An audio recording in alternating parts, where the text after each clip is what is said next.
sat down, his disciples came to him. Then he began to speak and taught them, saying, "Blessed are the poor in spirit, for theirs is the kingdom of heaven. Blessed are those who mourn, for they will be comforted. Blessed are the meek, for they will inherit the earth. Blessed are those who hunger and thirst for righteousness, for they shall be filled. Blessed are the merciful, for they will receive mercy. Blessed are the pure in heart, for they will see God. Blessed are the peacemakers, for they shall be called the children of God. Blessed are those who are persecuted for righteousness' sake, for theirs is the kingdom of heaven." May God add blessing to the reading, hearing, and living of his holy word this day. Thanks be to God. Please be seated. So this series on the Beatitudes, I think maybe when we began, we weren't sure exactly, at least I wasn't sure how this would all turn out, because it's a series that takes us maybe deeper or to places that we don't really want to go, or causes us to think about the world in ways that we're not used to. And you can imagine how jolting the statements of blessedness were to those that heard them originally that day when Jesus preached. But in all of those, the first 7 Beatitudes, there's words of hope that are given. A sense, as I said one time, a sense of dignity being restored, of liberation being acknowledged, a way of turning the world upside down, because the poor would be blessed, those that are meek would be blessed, and all of those who suffer will be blessed. And it seemed as if in those words, great things would come to those folks that were feeling so much loss and hurt because of their lives.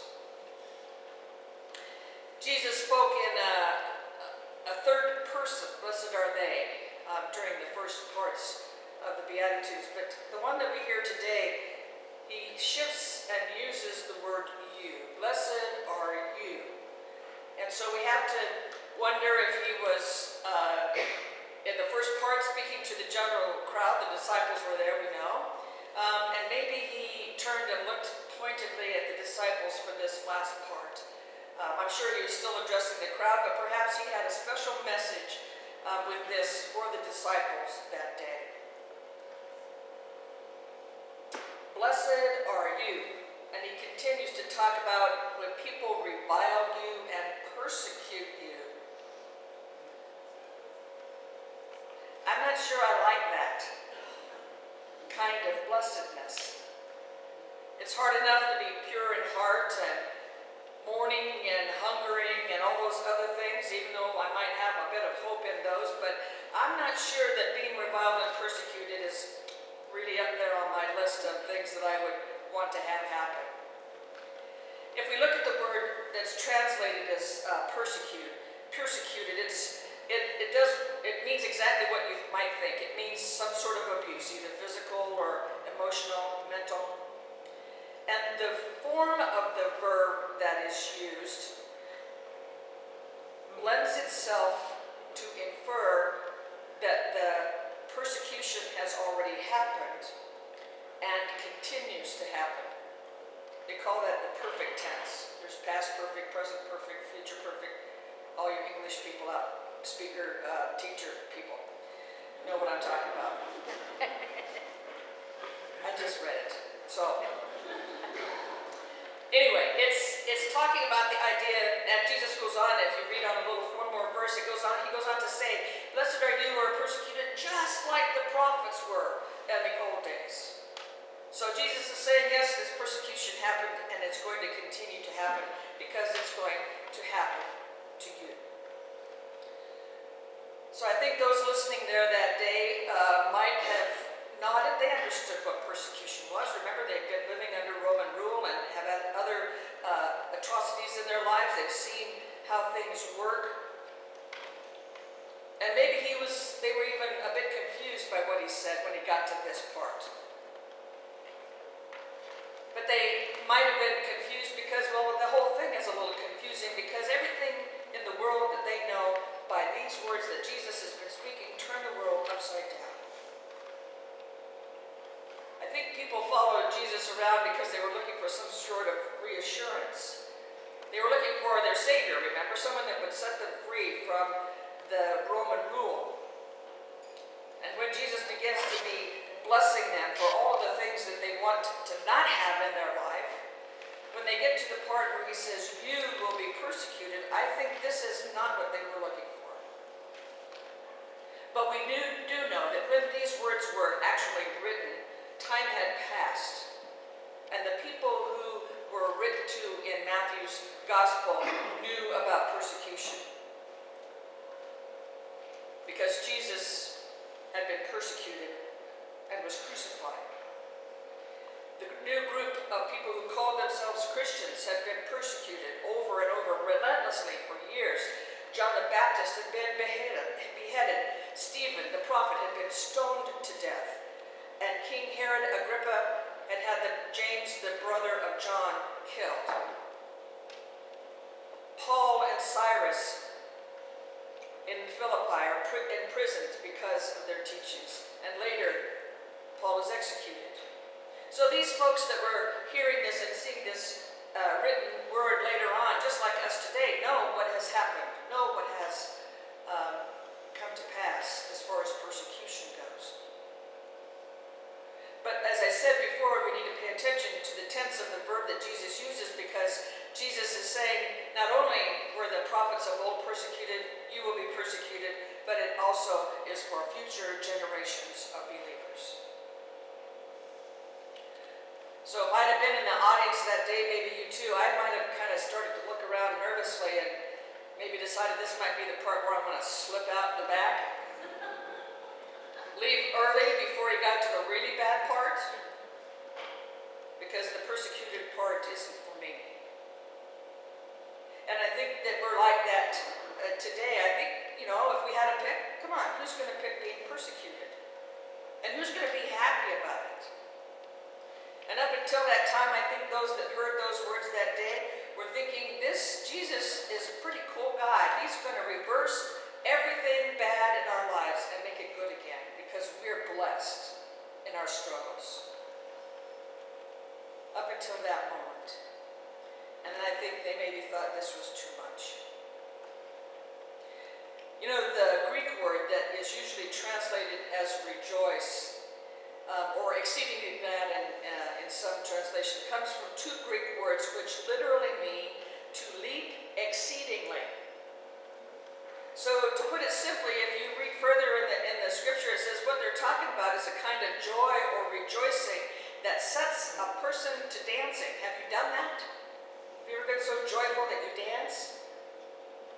So Jesus is saying, essentially, when you are persecuted, and if it's for a good reason, remember it's because you're being righteous or good, you should be dancing about with joy.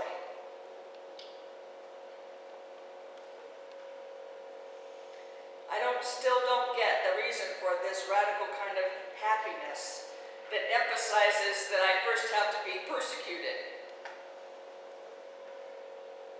But Jesus said, when people revile you and persecute you, you will be blessed, even when they speak all matters of evil against you falsely on my account.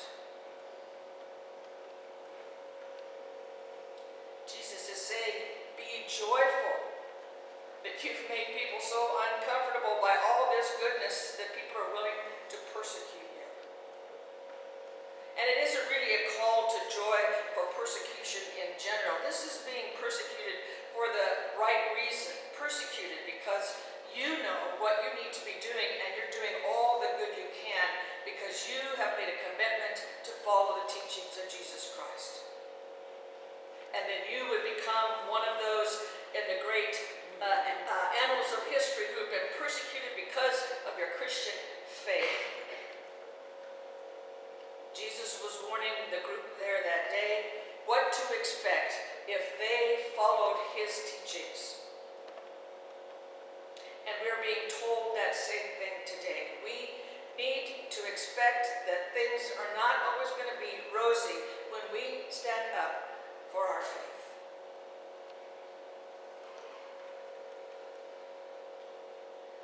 I realize, and I think about this, we are pretty lucky because we live in the United States where we have religious freedom. But there are still entities, even in our country, who don't appreciate differences of opinion when it comes to religious beliefs. And there are people who are persecuted even today for that. But honestly, I think that when we get to a place where we want to speak our faith, that we need to do it knowing that perhaps it won't be the popular opinion of the day, and that there might be a bit of persecution that would come our way. But there's a lot of Christians who are really good at grappling with not getting too involved so that persecution doesn't happen, because I get it. We don't want to be persecuted. But when we're only Christians on Sunday morning or on Easter or on Christmas, we're not being true followers of Jesus Christ, because we're not taking any risk to be followers of Jesus Christ. There's a story of a young man who took a job one summer at a logging camp. I've heard lots of stories about the kinds of things that happen at logging camps in days gone by. They're pretty rough. And this mother was concerned for her young boy because of the rugged crowd that she knew he would be working with. And she was concerned that the ruggedness of those men would not take kindly to a young boy who professed a Christian faith. When he returned home at the end of summer, his mother asked him if he had been picked on because he was a Christian. And the boy smiled and said, "No, they never found out." Yeah, so the preacher that told that story added that the young man did everything he could to hide his faith. And I get that too. But think of the opportunities that this young man might have missed by being able to stand up and say what he believed and his faith in Jesus Christ. The thing that we should hold on to in this beatitude, and when we read about it, is that we are in good company when we're persecuted. We're joining the great prophets like Isaiah and Jeremiah and Peter and Paul and Stephen and all the rest.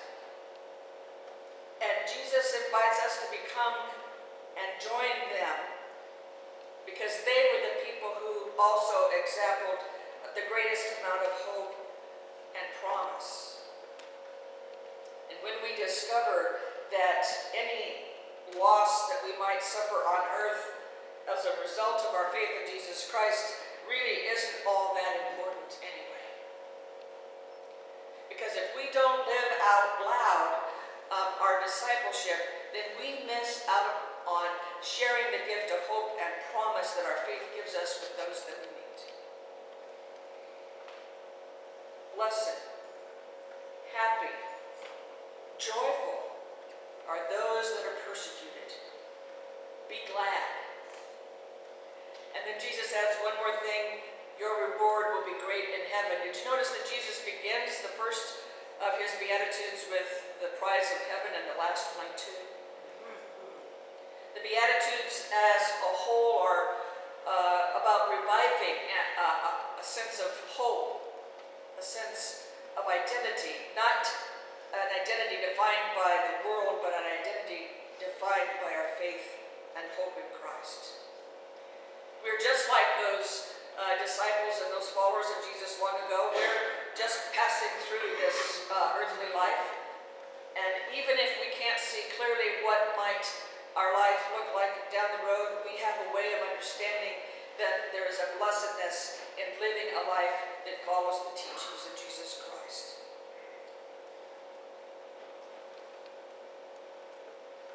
There's lots of good words that can be shared. There's lots of hope that can be offered. There's lots of ways of telling who we are without using words. We just simply need to live our faith, be followers followers of Jesus Christ in the things that we do, even in the most subtle ways and the things that we say, how we react, how we treat people that we don't agree with, how we treat people that we don't like necessarily, because that is what Jesus taught us to do. I hope and pray that you don't get to the end of your life and there's nobody who knows you were a Christian because you didn't want to share and perhaps be ridiculed or persecuted.